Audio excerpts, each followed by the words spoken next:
मौसम कितना सुहाना है ना। आज हम जानेंगे कि इस खांसी को कैसे दूर करें। अगर आपको खांसी हुई हो तो वह हल्दी 1 चम्मच और जितना आप हल्दी लिए हैं 1 चम्मच, उसी के अनुसार 1 चम्मच घी और उसमें शहद मिलाकर लेने से आपको लाभ होगा।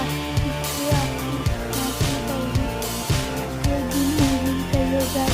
इसको खाने के 2 घंटे बाद तो कुछ नहीं खाना चाहिए और इसको छोटे समय जरूर लेना चाहिए, जिससे ये लंबे समय तक हमारे गले में एक लेयर की तरह रहेगा। इससे फायदा होगा हमको।